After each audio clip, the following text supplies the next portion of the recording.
Suddenly, an illness struck me, forcing me to be hospitalized for a whole year. A man who can turn isn't someone I can see as a man. Don't worry, I'll take care of your girlfriend. During that time, my girlfriend was taken by my boss, leaving me in despair. While I was feeling down, wondering how things had come to this, a woman suddenly spoke to me. If you're looking for revenge, I'll help you. Saying that, she took my hand and smiled wickedly. My name is Alex. I work as a programmer at a certain company. All right, that should be enough for today. Finishing today's work, I breathed a sigh of relief. In my current job, I'm involved in developing software requested by clients, spending my days facing a computer. Finally, it's come this far. It's almost done. One of the big projects I'm working on is nearing completion. As I stretch my body, stiff from computer work, the pleasant smell of coffee wafts in from behind me. Hey, Alex, good job. I turn around to see my colleague and girlfriend, Karen, standing there. Karen offers me the hot coffee she was holding. Here you go. I thought you'd be wrapping up around now, so I made you some coffee. Oh, thanks. I take the coffee from Karen and take a sip. A slightly light black coffee. Karen always makes coffee just the way I like it. How's it going? Is the project you're working on almost done? Yeah, though I'll have to run some tests after it's finished, but it looks like we'll meet the deadline. That's good to hear. So, think you'll be able to leave soon? Yeah, if you're ready to leave too, Karen. Want to go home together? Maybe grab dinner for the first time in a while. Hey, you two, making dinner plans is great, but we're still on the clock. As Karen and I are getting ready to leave, a voice suddenly calls out from behind. Oh, sorry, Mike.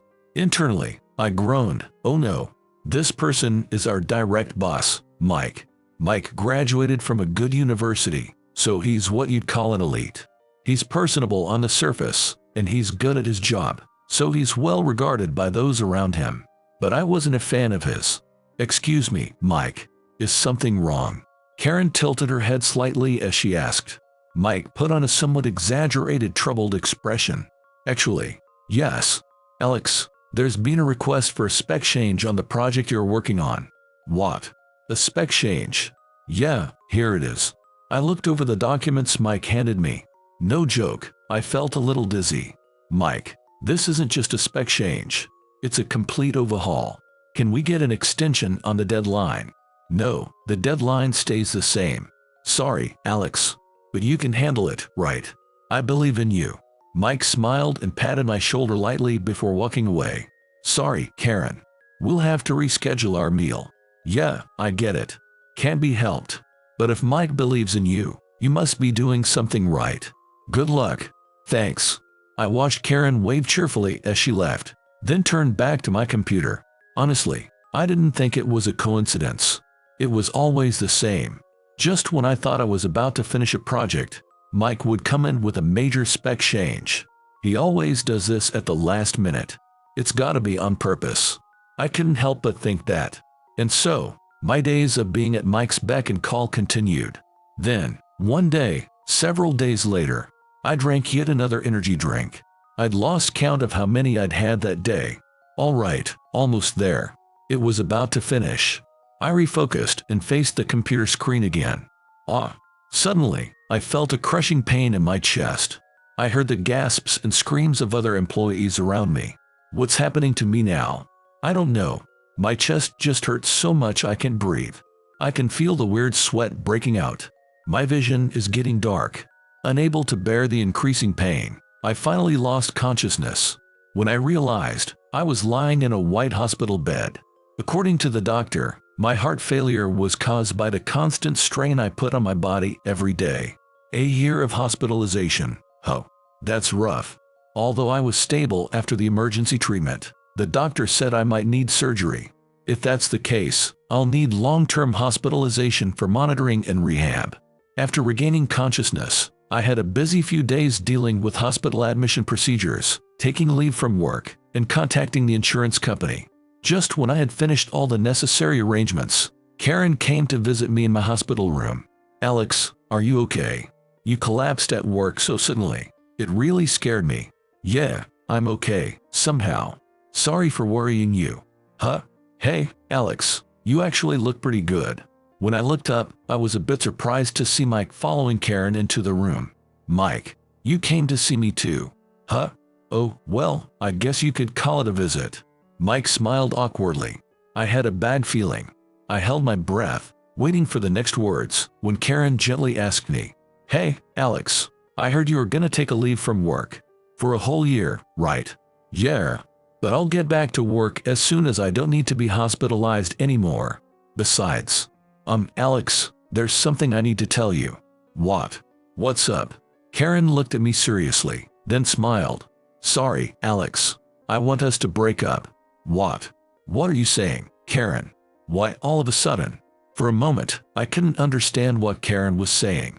As I stared in shock, Karen casually took Mike's arm and smiled unapologetically. "Sorry, Alex, I just can't see a man who can turn as a real man." "Well, that's how it is." "Sorry, Alex." Mike keeps smiling while he lightly pats my shoulder a few times. "Don't worry. I'll take care of the work you left behind, and I'll look after Karen for you too." "What? Mike, Karen, why are you saying that?" The two of them, close and affectionate, looked down at me on the bed with smiles. I don't feel any malice at all. That makes it even scarier. What are these two thinking to say something like this? "Goodbye, Alex. I enjoyed the time we spent together. Alex, leave everything to me and you just rest. See ya." They said goodbye without losing their smiles and left. What the hell is this? Left alone in the hospital room, I could only mutter to myself in vain. The next day, still unable to sort out my thoughts, I came to the hospital's rest area. I bought a cup of coffee from the vending machine, sat on a bench, and took a sip. Bitter. I couldn't help but say it out loud. And then, I remembered the taste of the coffee Karen always made for me. Man, this sucks. I didn't mean to, but tears naturally started to flow down my cheeks. I hung my head and sneered at myself. "Are you okay?" Suddenly, a voice came from above my head. I slowly looked up and saw a young woman with a concerned expression peering into my face. "Is something hurting? Should I call a doctor or a nurse?" "No, I'm fine. It's not that, really, I'm okay." I hastily raised my voice to stop her from calling someone. "Really? I'm sorry. It's just, I've never seen a man cry like that before. I thought you were in pain. Sorry for the confusion." Suddenly, I felt embarrassed. Feeling my face heat up, I took another look at the woman. A cute, well-proportioned face. She looked a little younger than me. Thinking about how a younger girl had seen me crying made me even more embarrassed, and I felt like my face was turning red. As I stood there awkwardly, she relaxed her expression and gave me a small smile. "I'm glad you're not sick." "Oh, but that means something happened that made you cry." "I'm sorry." "No, really. It's fine. Please, just let it go." "Oh, I'm sorry." She apologized, looking flustered. Somehow, her reaction seemed a bit funny, and I couldn't help but chuckle softly. "Actually, you kind of cheered me up. Thanks a lot." No, it's nothing." This time, it was her turn to blush as she glanced at me shyly. If you didn't mind, can I sit next to you?" "Of course. Go ahead." "Thank you." She sat down next to me. I wondered if she had something to say. "Is there something on your mind?" "Well, that is." She seemed hesitant, but she looked at me with a serious expression. "Can I ask what happened?" "Huh? It's okay if you don't want to talk about it. But I'm curious about what happened to you." "You're really kind." "Well, okay." For some reason, I could tell she meant no harm. I decided to vent and told her everything that had happened to me. "So, that's how my awful boss stole my girlfriend. That's terrible. And it's his fault you got sick too." She got angry on my behalf, her face turning red with indignation. As I watched her, thinking how rare and straightforward she was, she suddenly grabbed my hand with determination. "If you want revenge, I'll help you." "What? Revenge?" I was caught off guard by a word I never expected to hear. At the same time, I couldn't help but find it funny, and I let out a little laugh. "Revenge? Don't laugh. I'm serious." "You're serious? No way, you can't say something so dangerous." Suppressing the laughter that had finally subsided, I turned to face her. And then, by the way, I realized something. We still don't know each other's names, right? "Oh, right. That's true. I'm Alex. I'm gonna be here for a long-term stay. And you? I'm Emma. I've also been hospitalized here for a long time. So, nice to meet you, Alex. Yeah, nice to meet you, Emma. I shook hands with Emma. After firmly gripping hands, she shyly took out her phone. Alex, can we exchange contact info? I'd love to chat with you again here. Sure. I'd be happy to have more company during this long hospital stay. I took out my phone and exchanged contact information with Emma. From that day on, I talked with Emma whenever I had free time. One day, I asked her something that had been on my mind. Emma, why are you in the hospital? I've had a weak heart since birth. I've been in and out of hospitals since I was young. Oh, a heart condition. Same as me. Yes.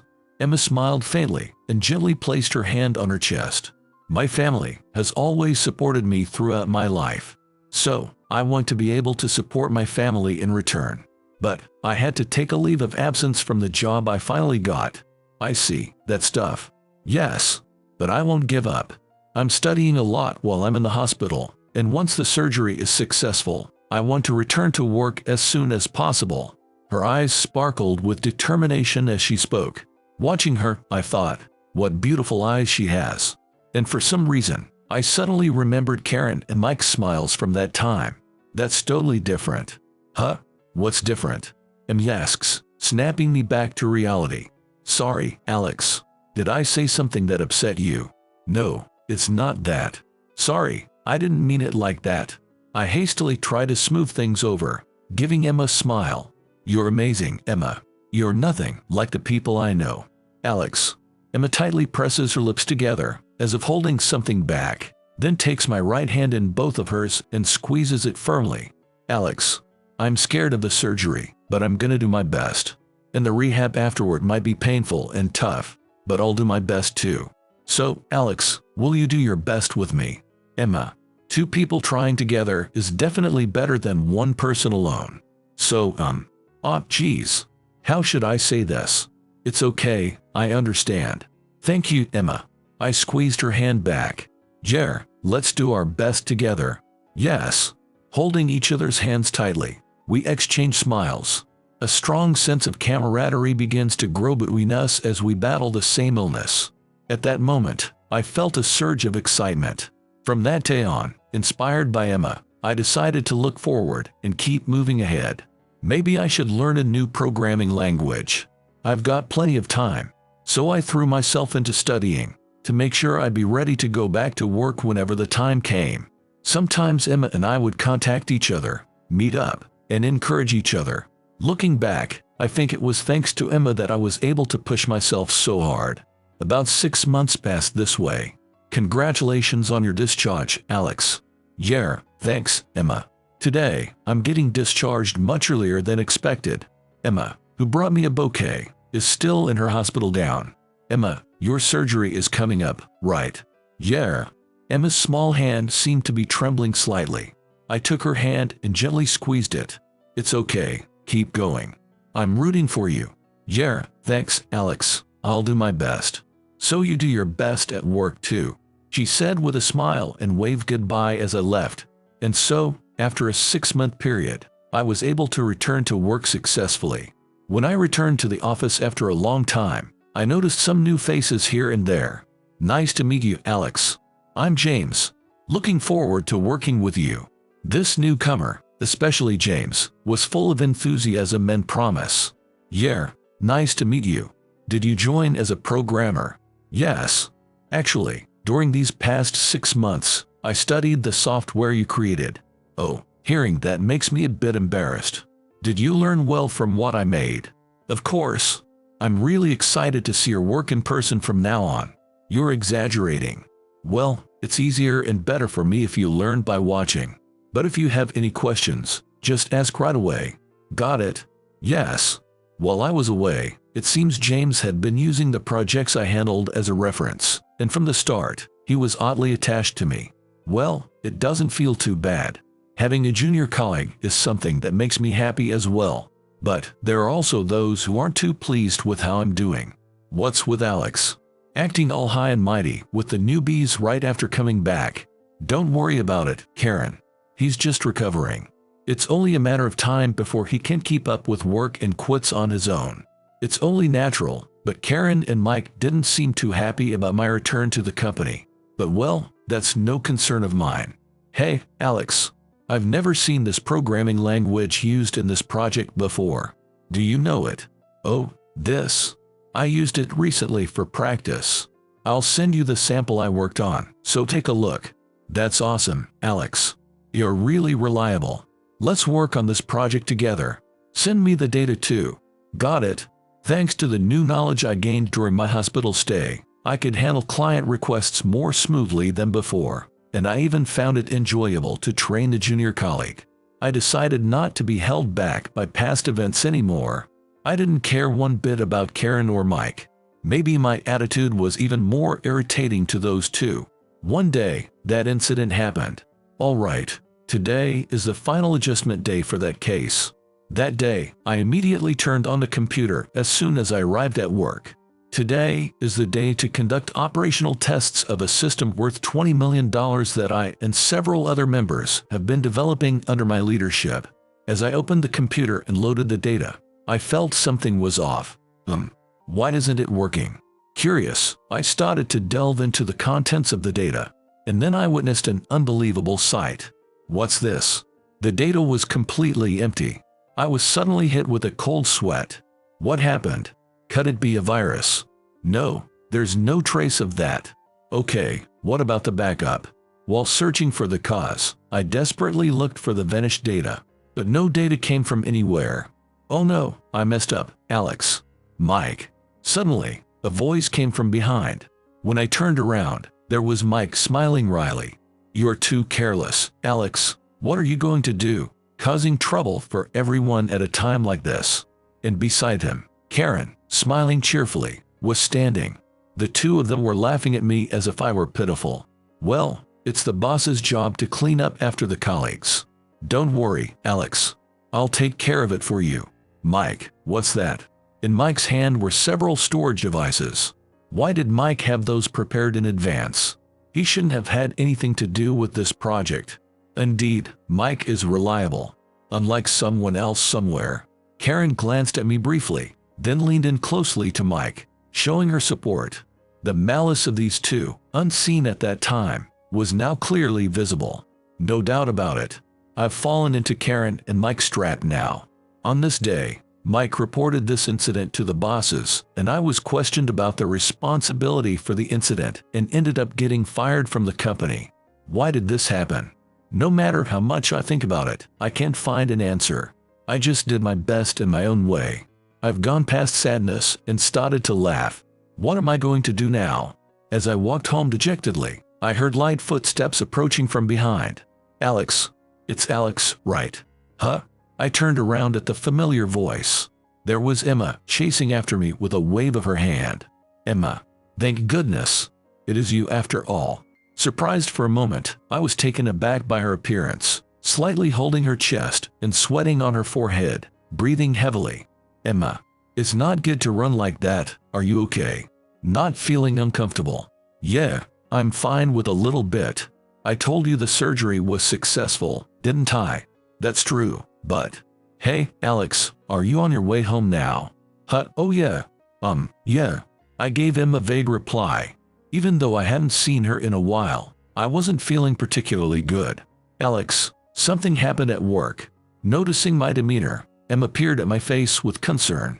I decided to be honest with her. Gathering my courage, I turned to Emma. Well, actually, I got fired from the company. What? Why? How? I wonder why. Well, I do know the reason. Feeling comforted by Emma's willingness to listen, I told her everything. Alex, I might be saying something bad, but it might be for the best. Emma suddenly grabbed my hand firmly. Huh? What's up? Alex, let's go together. As I was puzzled, Emma continued to pull my hand strongly. And before I knew it, I was brought to the headquarters office of a certain famous company. Emma, this place. I'm sorry for keeping silent until now. Actually, I'm the daughter of the CEO here and also an employee. What? Emma.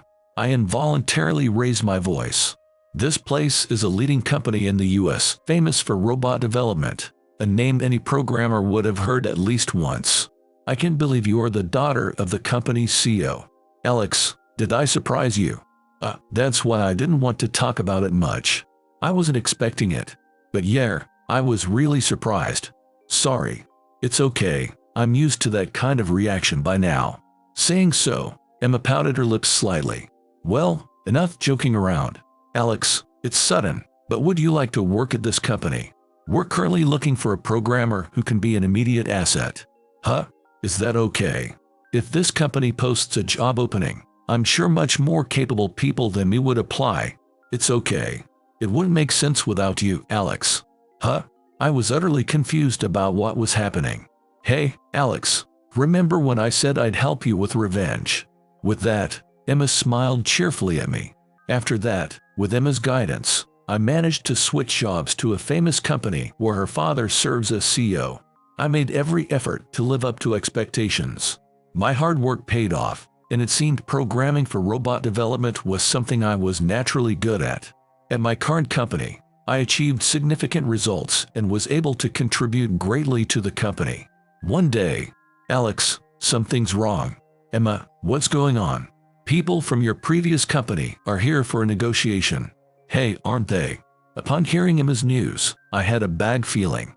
Accompanying Emma, who has been entrusted with this matter, I decide to attend the negotiation. As I enter the reception room, sure enough, the faces of those I hoped not to see were gathered there. Alex, what are you doing here? We don't have much time, so I apologize, but could you please tell us briefly? Before I could say anything to the two of them, Emma raised her voice like that. Under Emma's intimidating gaze, which I had never seen before, both Karen and Mike were unable to say anything. Yes, that's right. We apologize deeply. We apologize. Actually, today we have come to negotiate whether our company can join forces with yours. While keeping an eye on me sitting next to Emma, Karen and Mike got to the point. Apparently, the performance of the rival companies, including the previous company, has dropped across the board due to the improved performance of the company I am currently in. Therefore, with the intention of becoming subcontractors for successful companies and receiving work requests, the previous company seemed to have started promoting themselves. It was evident from the fact that the two, who were originally not in sales positions, were being made to do such work. Yes, that's right. Emma pondered. I have no decision-making power. Helplessly facing the two, I watched Emma's demeanor. Understood. Let's consider it positively. After a while, Emma said so. Really? Thank you. However, we would like to propose some conditions from our side. Would that be acceptable? Of course. Please feel free to tell us. Whatever conditions there are, we'll manage here. Karen and Mike seemed pleased with Emma's response, and they both happily answered. We'll provide more details another day. Please take your leave for today. Yes, thank you very much for your valuable time today. Thank you. Excuse us. With that, they left in high spirits without even acknowledging me sitting beside them. Emma, is everything okay? Those two are the ones who caused a commotion at that company. It's okay. I know. Alex, I'm thinking of attaching these conditions when accepting this offer. What do you think? Wow. I glanced through the documents handed to me by Emma and was surprised. I looked at Emma's face and saw her smiling like a mischievous child who had just come up with a prank. To conduct a prompt investigation to determine the cause of the data loss incident at that company. Following this, to dismiss the employees involved. A company that has employees who caused such a big uproar can't be trusted, and is not even a weird condition, is it? Well, certainly. Emma and I exchanged glances and smiled. I must have had a slightly mischievous look on my face, just like Emma's now. A few days later, a formal response came from the previous company regarding the conditions set by Emma. As a result, the CEO of the previous company reportedly accepted Emma's conditions. It must have been a case of having no choice but to grin and bear it. Shortly after, I heard through the grapevine that Karen and Mike left the company. Meanwhile, as for me, I became a mentor for the parent company and started going in and out of the former company. Regarding that, the surrounding employees warmly welcomed me back to my old company, and particularly the newcomer, James, admires me. I never thought I'd be able to work with you again. Truly. I never imagined things would turn out like this. I hope it's not inappropriate to say this, but I'm really happy. Please let me learn a lot from you again. I appreciate it. Oh, likewise.